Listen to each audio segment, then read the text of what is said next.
Hi, looking to see a show?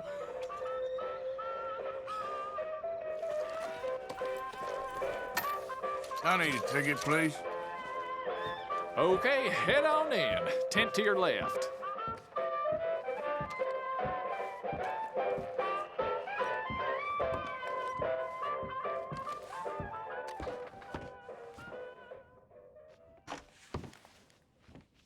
Welcome, one and all, to the remarkable example of modern entertainment at its finest. Now, most of you youngins, I'm sure, know about our great national hero and pioneer, Josiah Blackwater. Him that gave the town of Blackwater its nomenclature. You see, only about 100 years ago, weren't nothing here but big old forests, ferocious beasts, surly savages, arid deserts, and unconquered mountains. The West, well, the whole West was untamed. Your mama probably told you bedtime stories about Josiah's many adventures. But I'm gonna tell you a story you ain't likely to have heard about his possum hat. Now, Josiah Blackwater was born in the year of our Lord 1782 in a log cabin just west of Ansburg. He was a special boy. His pa gave him his first rifle when he was 3 years old. Boy, he took to it right away. He exclaimed, "There's a whole mess of critters out there in the woods that aim to eat us, so I'm gonna consume them first." Yes, sir. He really took to killing all manner of things. He was such a keen shot. One morning, he was sorting up some winter turnips for the root cellar when a big old bear and her cubs came in the kitchen hunting for food. It had a mind to eat up all the jams and preserves. Josiah grabbed that bear and wrestled her to the ground and squeezed and squeezed and squeezed. He whooped the tar clean out of that big old critter. Then he tied her up and grabbed them cubs and ground them into sausages while the mama bear watched. That's fine eating. His mom and pa knew right then he was cut out to be the finest wild frontiersman that ever drew breath. But first, they wanted him to get some book learning. After only 3 days of attending school, Josiah beat the living daylights out of the Cloud Bully and announced to his daddy that he was tired of ciphering and mathematics on account it's only good for adding up the number of critters or Indians you can kill. So he ran away from home and headed west. Now, these lands were occupied by savages then, and when Josiah Blackwater came scouting through, he recognized it to be a land of splendor, wasted on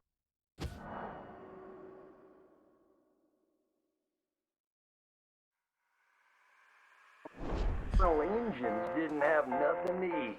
Of course, that got them mightily riled up, so he had to slaughter all of them too.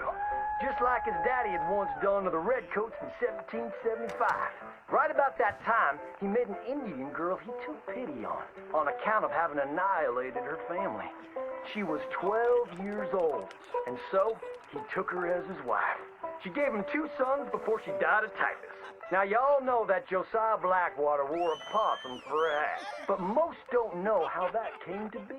Well, one day, old Josiah was riding a couple of alligators down the Lanahatchee River, riding, standing up, and shooting eagles right out of the sky, when he sees a big old mountain lion about to eat a possum. Josiah grabbed that mountain lion by the tail and wrestled it till it was plumb dead.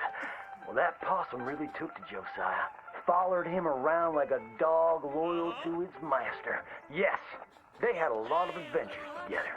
Now, Josiah never cried a day in his life, but he pert near did on the day that possum passed, for they were mighty fine friends.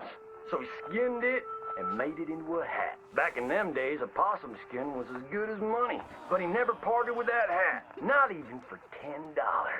Once he founded the town of Blackwater, he sent word for settlers to come.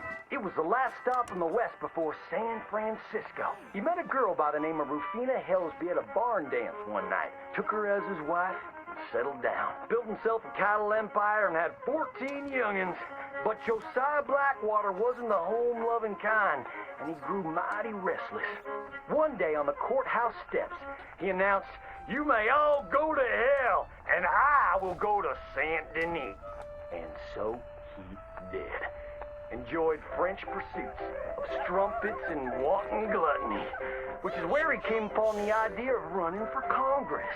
He wore that possum hat every day as a congressman, as a reminder of where he come from, saying, I may live in barbaric splendor, but I always remember, keep your friends close and your gun closer, because you don't know when you might have to shoot them.